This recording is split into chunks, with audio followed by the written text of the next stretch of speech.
तो बच्चों आज हम लोग पढ़ेंगे प्रॉपर्टी ऑफ सॉल्यूशन जब लिक्विड को लिक्विड में मिलाया जाता है। Liquid in liquid solution.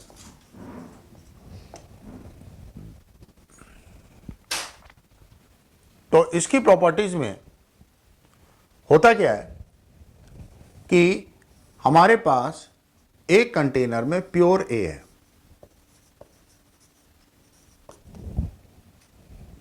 A vapour बनाएगा। जब वेपर सैचुरेट हो जाएगी तो इसके वेपर प्रेशर को कहेंगे पी ए नॉट। दूसरी जगह हमारे पास प्योर बी है,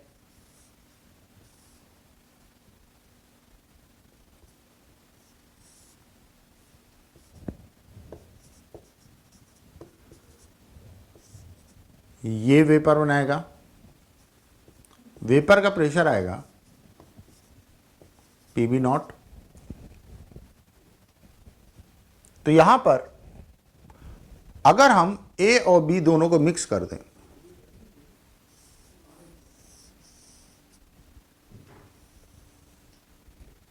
ए प्लस बी,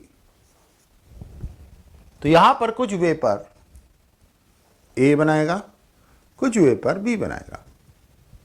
ए की वेपर का पार्शियल प्रेशर पी ए कह दिया, बी की वेपर का पार्शियल प्रेशर पी बी कह दिया।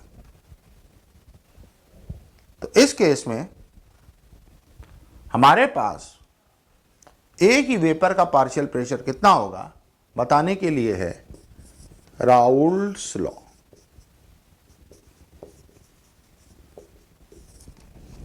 राउल्ट लॉ के accordingly partial pressure of A is directly proportional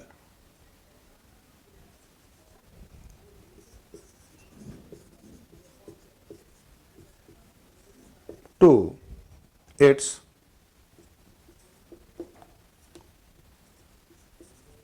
mole fraction.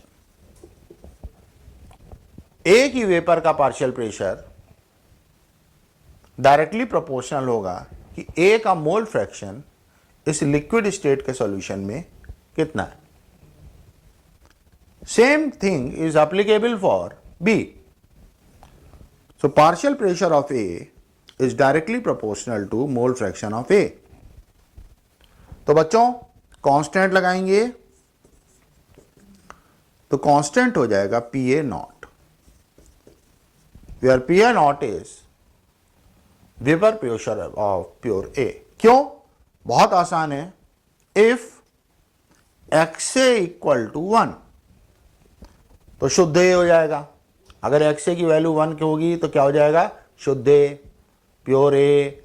और जब प्योर ए होगा ये वाला केस हो जाएगा तो जो वेपर बन रही है उसमें ए का वेपर प्रेशर हो जाएगा P A naught.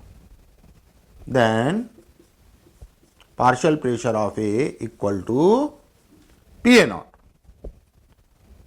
Similarly we can write partial pressure of B will be P B naught into X B. तो टोटल प्रेशर के लिए लगाएंगे Dalton's law. Dalton's law of partial pressure कहेगा टोटल प्रेशर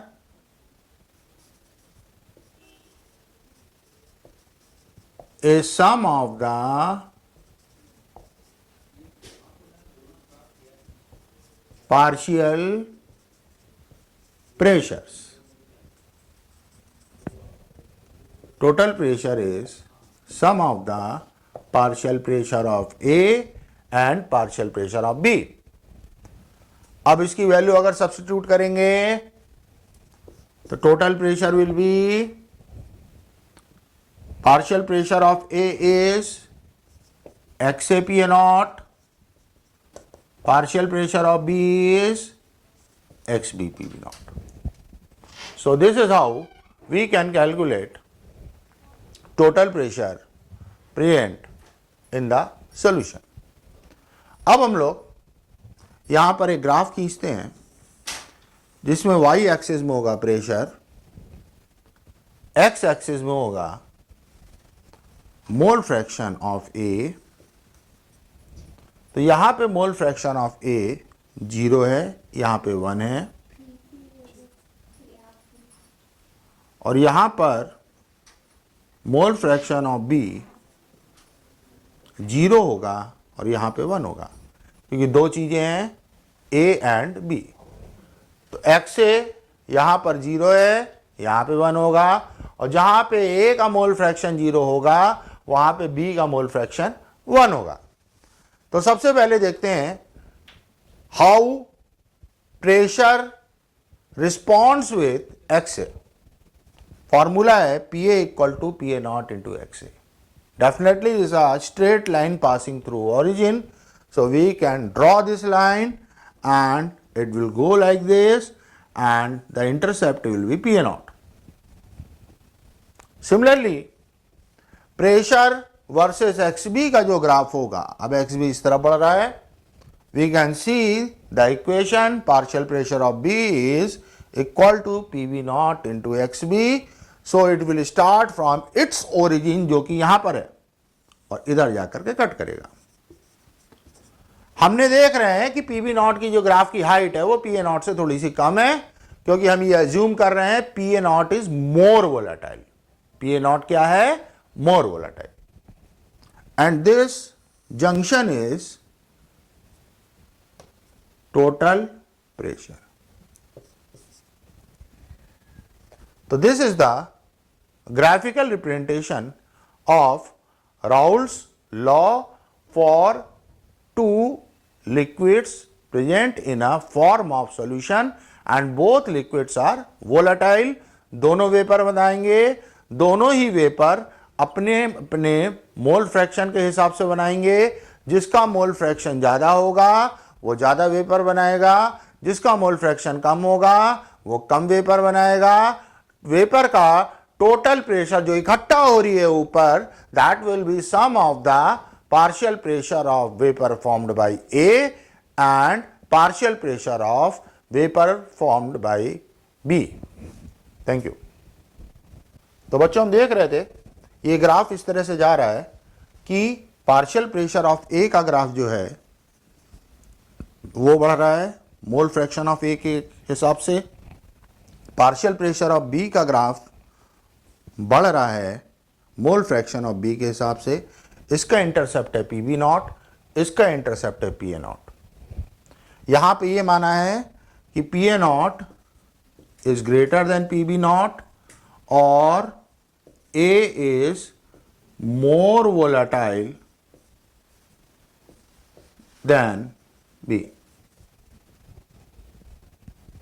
अब यहां पर अगर कोई हमसे कहता है कि भाई वेपर में मोल फ्रैक्शंस क्या होंगे, वेपर में ए का मोल फ्रैक्शन, वेपर फेज की बात करेंगे। आप ध्यान से देखिएगा, ये लिक्विड है, liquid mole fraction of A है XA, मोल फ्रैक्शन ऑफ बी है XB। Liquid mole fraction, vapour में ए का पार्शियल प्रेशर PA है, बी का पार्शियल प्रेशर PB है। तो YA एंड YB वेपर में मोल फ्रैक्शन हो गया। तो डाल्टन्स लॉ के हिसाब से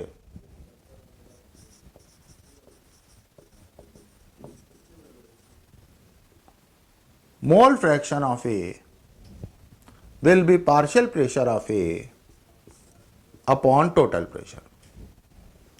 पार्शियल प्रेशर ऑफ ए है XA PA नॉट, जो कि हम पहले देख चुके हैं, और टोटल प्रेशर होता है XA PA not plus XB PV naught. Similarly, YB, mole fraction of B in vapor phase. इसको मेजर करना है. It will be partial pressure of B upon total pressure. XB PV naught upon XA PA naught plus XB PV naught. तो इस प्रकार से बच्चों हम vapour pressure of mole fraction of B या ए वेपर फेज में निकाल सकते हैं. अब इसमें थोड़ा सा हम लोग एक नए अप्रोच की तरफ चलते हैं. We know that partial pressure of B A is equal to XA PA naught and it is also equal to YA into P. So this implies XA equal to YA P upon PA naught. Partial pressure of B is XB into PB naught, that is also equal to YB into P. This implies XB is YB into P upon PB naught. हमें पता है XA plus XB equal to 1. Value डालते हैं Y A P P A naught plus Y B P P B naught equal to 1. P common निकाल करके उधर भेजेंगे तो हो जाएगा 1 upon P equal to Y A P A naught plus Y B upon P B naught. तो बच्चों ये भी एक इम्पॉर्टेंट फार्मूला है जिसके ऊपर डायरेक्ट क्वेश्चन हमसे पूछा जाता है. अब हम एक न्यूमेरिकल लेते हैं और उसमें हर एक टर्म को ठीक से एनालाइज करेंगे. Question is 1 mole benzene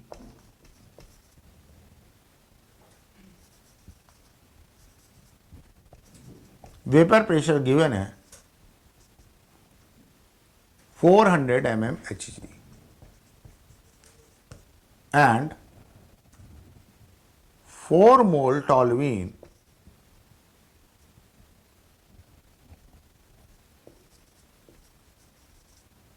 vapour pressure given है 200 mm Hg are mixed to form solution.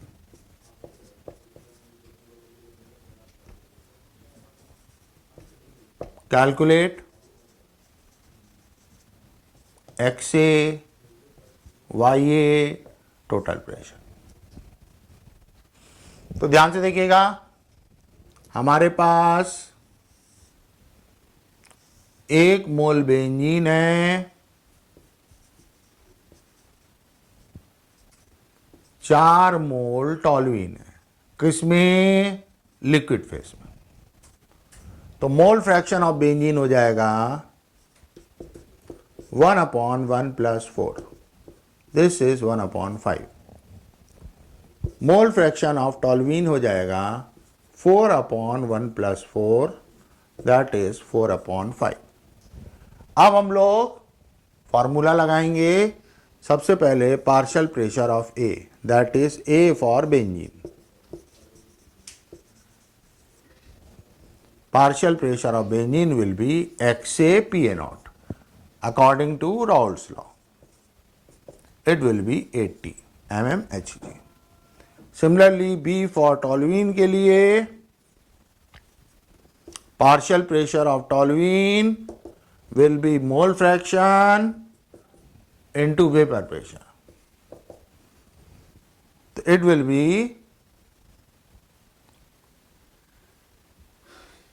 160 mmHg.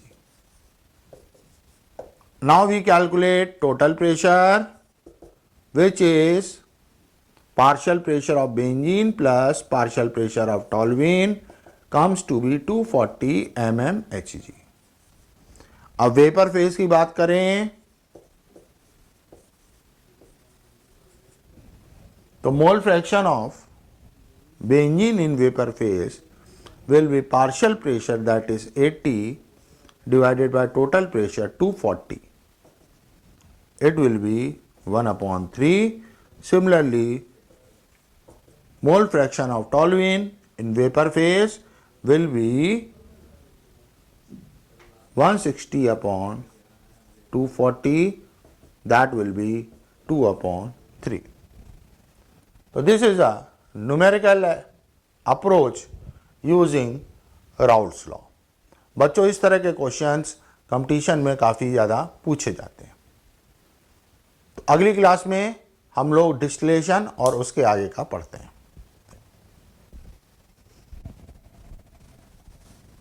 बच्चों आज हम टाइप ऑफ सॉल्यूशन के बारे में पढ़ेंगे। टाइप्स में हम सॉल्यूशन को 3 कैटेगरीज में बांटते हैं। एक होता आइडियल,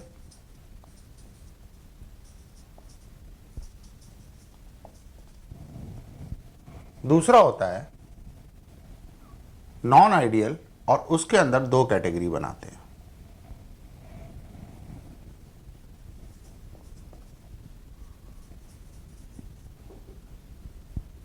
एक है पॉजिटिव डेविएशन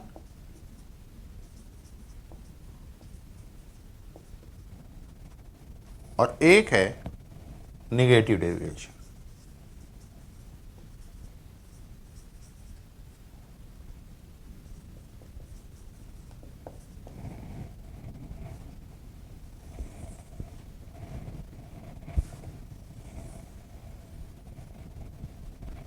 तो सबसे पहले हम लोग जिस सॉल्यूशन के बारे में पढ़ रहे थे वो था आइडियल सॉल्यूशन।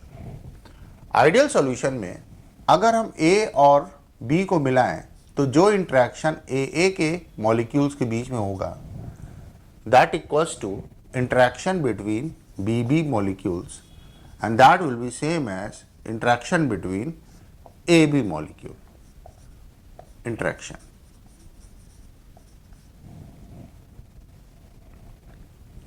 इस तरह के सॉल्यूशन को बनाने में चूंकि इंटरेक्शन बदलता नहीं है, इसलिए एंथैल्पी ऑफ मिक्सिंग 0 होती है। ना तो हीट निकलती है ना ही हीट एब्जॉर्ब होती है। ना तो वॉल्यूम बढ़ता है ना ही वॉल्यूम कम होता है। क्यों? क्योंकि बराबर का इंटरेक्शन है 2 मॉलिक्यूल्स के बीच में। मिलने से पहले भी उतना इंटरेक्शन होगा, मिलने के बाद भी उतना इंटरेक्शन होगा, तो ना वह दूर जाएंगे ना ही वो पास आएंगे। इसलिए अगर एक सॉल्यूशन का, एक लिक्विड का हम 10 ml डालें, दूसरे का 20 ml डालें, तो जो फाइनल वॉल्यूम होगा वो 30 ml ही आएगा। ना वो बढ़ेगा ना ही वो कम होगा। अगली चीज, चूंकि मिलाना स्पॉन्टेनियस है इसलिए change in entropy during mixing is positive. Spontaneous के लिए चेंज इन एंट्रोपी हमेशा पॉजिटिव होती है। स्पॉन्टेनियस के लिए गिब्स फ्री एनर्जी का चेंज निगेटिव होता है, डेल्टा जी इज निगेटिव। और इसके अलावा solution follows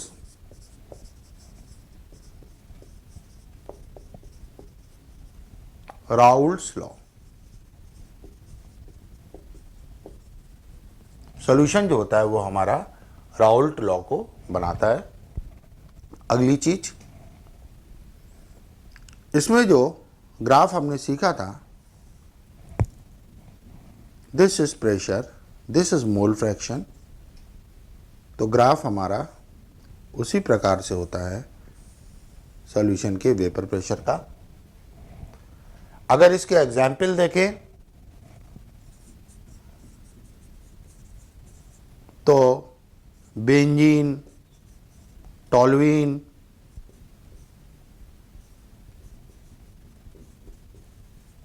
chlorobenzene, bromobenzene,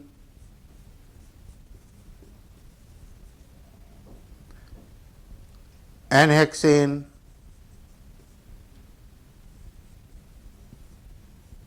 cyclohexane et cetera. इनकी खासियत ये होती है कि जितना इंटरेक्शन बेंजीन के मॉलिक्यूल के बीच में होता है उतना ही इंटरेक्शन टॉल्यूइन के मॉलिक्यूल के बीच में होता है, और उतना ही इंटरेक्शन अपने को मिलेगा जब बेंजीन और टॉल्यूइन को आपस में मिलाएं। तो ना तो हीट निकलेगी, ना ही एब्जॉर्ब होगी, ना ही वॉल्यूम बढ़ेगा, ना वॉल्यूम कम होगा। एंट्रोपी डेफिनेटली बढ़ेगी सिस्टम की, क्योंकि ये नेचुरल है, स्पॉन्टेनियस है, और change in Gibbs free energy जो होगी वो नेगेटिव होगी स्पॉन्टेनियस होने के कारण। इसके अलावा भी बहुत सारे इस चीज के एग्जाम्पल हैं।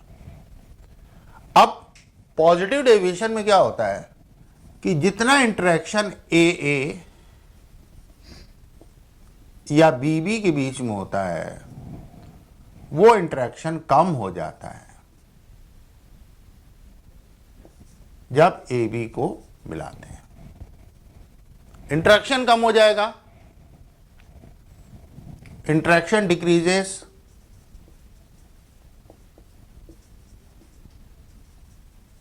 तो क्या होगा, बॉन्ड टूटेंगे। बॉन्ड टूटने के दौरान डेल्टा एच पॉजिटिव होता है।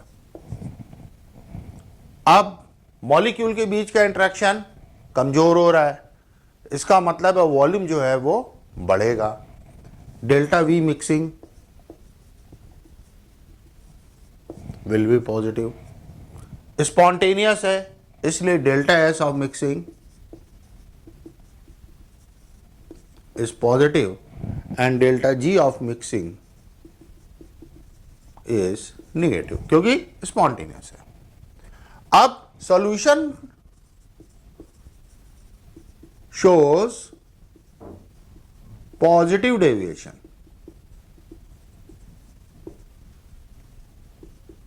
from Raoult's law। अब ये पॉजिटिव डेविएशन शो करेगा। मतलब क्या, मतलब समझिए कि partial pressure of A will be greater than X A into P A naught, partial pressure of B will be greater than X B into P B naught. क्यों? क्योंकि bond टूट रहे हैं, और बॉन्ड टूट रहे हैं तो इसका मतलब है प्रेशर जो होगा, वेपर प्रेशर जो होगा वो ज्यादा होगा। क्यों? क्योंकि अब ज्यादा वेपर बनने जा रही है, अब ज्यादा वेपर बनेगी। इस वाले ग्राफ को, जो कि आइडियली ऐसा होना चाहिए था,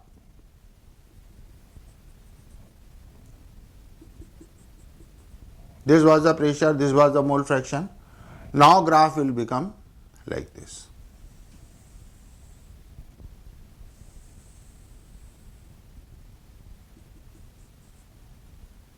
ऐसा ऊपर उठ करके जाएगा।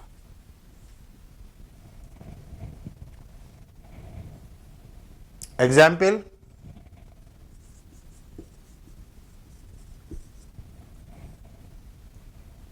ethanol and water, methanol and water, और वो हर सिचुएशन जिसमें बॉन्ड टूट रहा।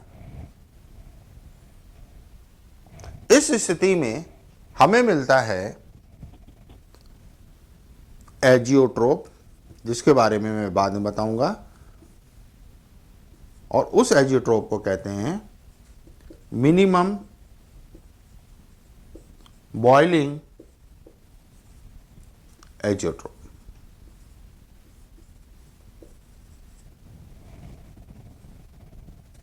अब निगेटिव डेविएशन पर आते हैं कि जब निगेटिव डेविएशन होता है राउल्स लॉ से, तो उस स्थिति में इंटरेक्शन बच्चों बढ़ जाता है। ए और बी के इंटरेक्शन से बढ़ जाएगा ए बी का interaction.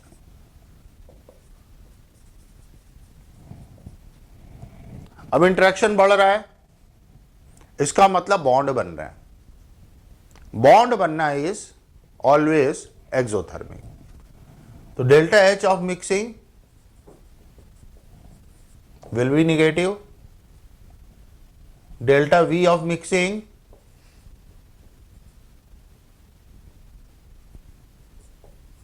will be negative।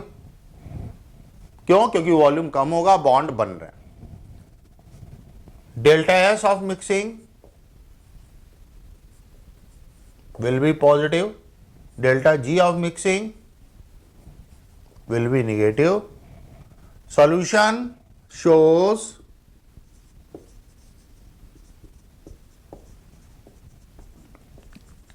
negative deviation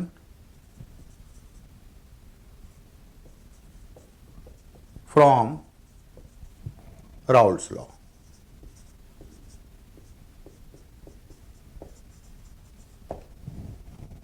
कि हमारे सॉल्यूशन में क्या होगा कि अट्रैक्शन हो रहा है तो मॉलिक्यूल्स पास पास आ जाएंगे, एक दूसरे से स्ट्रांगली अट्रैक्टेड होंगे, और जब वो एक दूसरे से स्ट्रांगली अट्रैक्टेड होंगे तो उस समय उनके वेपर जो होगी वो कम बनेगी। यानी कि partial pressure of A will be lesser than what we have expected XAPA0। partial pressure of B is lesser than what we have expected XBPB0। अब ग्राफ को देखेंगे प्रेशर वर्सेस मोल फ्रैक्शन का, जो कि आइडियली इस तरह से होना चाहिए था, अब हो जाएगा कम, मतलब ऐसा।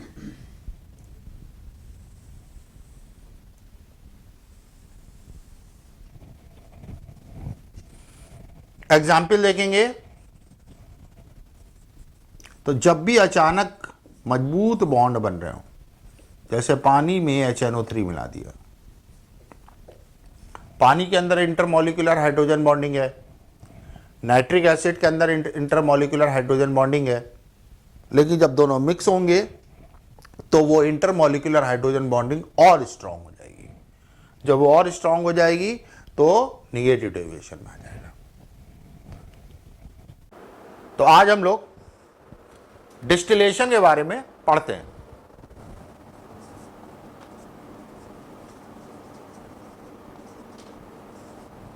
डिस्टिलेशन क्या होता है बच्चों? हमारे पास एक सॉल्यूशन है। सॉल्यूशन जो है वो दो लिक्विड का है, लिक्विड में लिक्विड डाला हुआ है और दोनों की वोलेटिलिटी अलग अलग है। मतलब एक ज्यादा वेपर बनाएगा और एक कम वेपर बनाएगा। अब हम क्या चाहते हैं? हम चाहते हैं कि दोनों को अलग अलग कर देना। तो अलग अलग करने के लिए एक टेक्निक है जिसे कहते हैं डिस्टिलेशन। इसमें क्या होता है तो सबसे पहले समझेंगे technique to separate two liquids which are miscible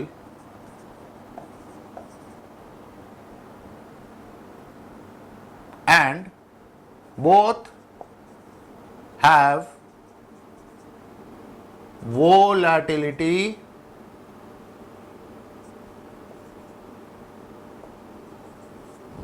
difference।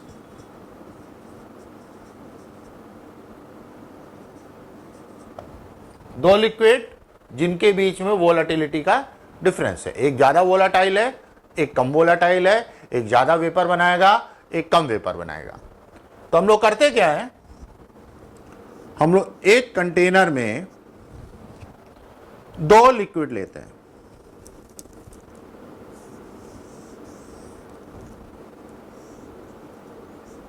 A B,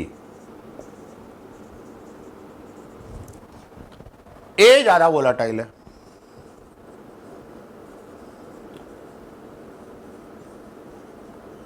इसलिए P A naught will be greater than P B naught. अब इसको हमने गर्म किया, हीट, क्या होगा, वेपर बनेगी।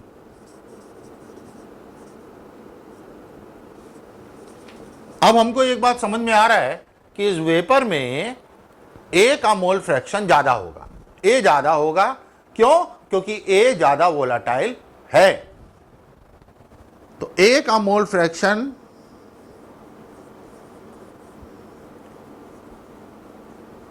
ऑफ ए, यहां कह दिया लिक्विड में एक्स ए है, वेपर में वाई ए है। तो mole fraction of A in vapour is greater then that is in liquid. Mole fraction of A in vapour,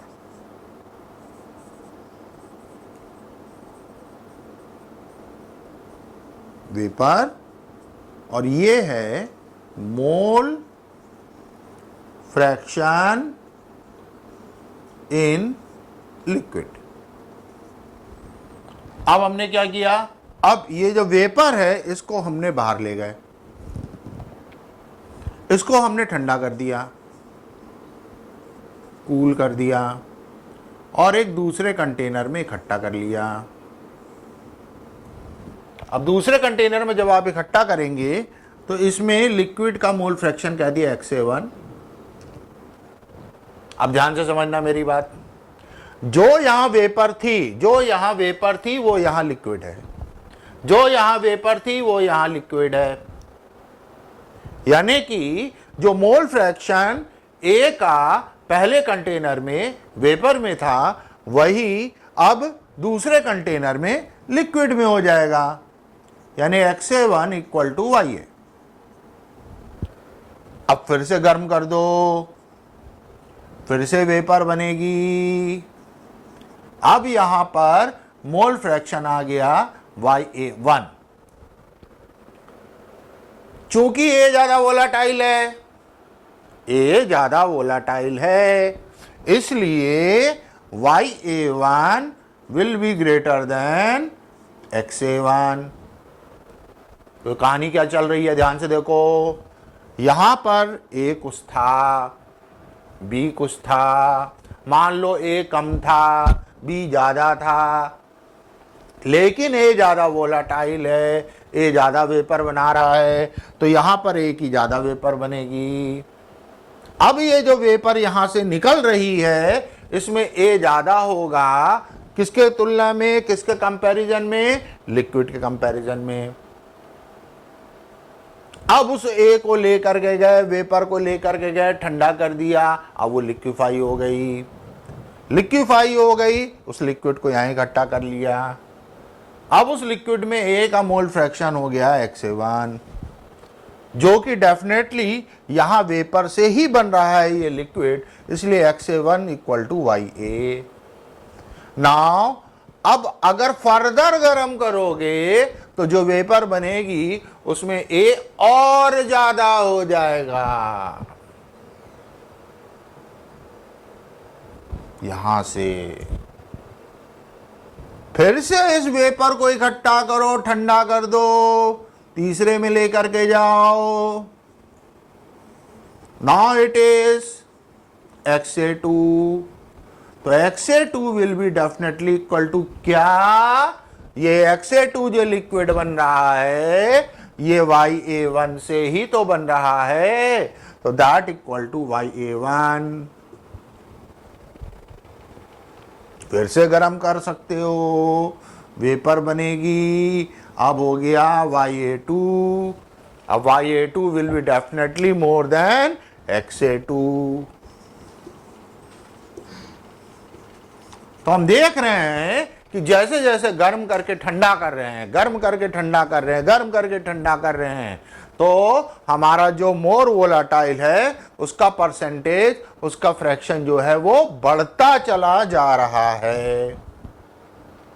तो एक ऐसी स्टेज आएगी जब आपको लगभग 100% ए मिल जाएगा। मान लो पहले था 15%, बढ़ गया वेपर में, हो गया 25%, फिर से बढ़ गया वेपर में 35%, और बढ़ाया 40%, और बढ़ाया 50%, और बढ़ाया 60, 65, 70, 75, 80, 90%, 95%, 98%, 99%, 99.99%, इस तरह से आप ए को बढ़ाते जा सकते हैं। तो this is how we can do distillation, मतलब एनरिचमेंट।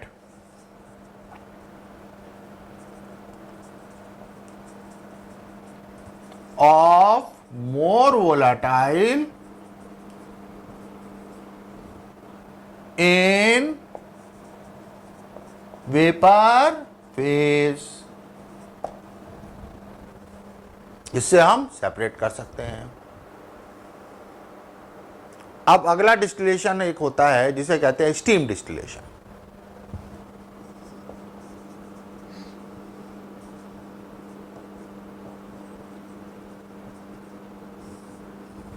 स्टीम डिस्टिलेशन कब करते हैं? जब हमारे पास में दो इमिसिबल लिक्विड की वेपर हो। इमिसिबल जो मिक्स ना हो, इमिसिबल लिक्विड को सेपरेट करना। मान लीजिए हमारे पास इस कंटेनर में ऑर्थो नाइट्रो फिनॉल है, जो कि इस प्रकार से होता है। ऑर्थो पोजीशन में नाइट्रो ग्रुप लगा हुआ है, इसमें होगी इंट्रामॉलिक्यूलर हाइड्रोजन बॉन्डिंग।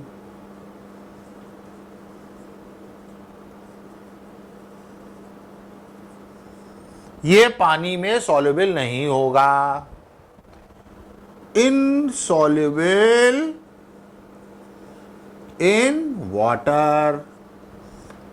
अब इसने अपनी कुछ वेपर बनाई, मान लीजिए वेपर का प्रेशर है पीए। अब पीए को धक्का मारने के लिए बाहर से हमने स्टीम डाल दी, स्टीम का प्रेशर है पीएस। कंडीशन बनी PS plus PA is equal to 1 atm। तो क्या होगा? अब ये स्टीम इस ए की वेपर को धक्का मारते हुए बाहर निकाल देगी। अब इसको कर दो ठंडा, कूल करोगे तो क्या होगा? लिक्विफाई हो जाएंगे। चूंकि पानी में सॉल्युबल नहीं है ऑर्थो नाइट्रोफिनॉल, इसलिए हमें दो लेयर मिल जाएगी, पानी की अलग, ऑर्थो नाइट्रोफिनॉल की अलग लेयर मिल जाएगी। तो this is how you can separate two immiscible things using steam distillation। तो एक कंडीशन यहां पे और याद रखना बच्चों कि pressure of steam upon pressure of phenol that is equal to number of mole of water upon number of mole of phenol, जो कि यहां पर इकट्ठा हो रहा है। तो किसका हम स्टीम डिस्टिलेशन करते हैं? स्टीम डिस्टिलेशन हम उसका करते हैं जो कि पानी में सॉल्युबल नहीं होता है। अगले लेक्चर में मैं आपको और आगे की चीज बताऊंगा।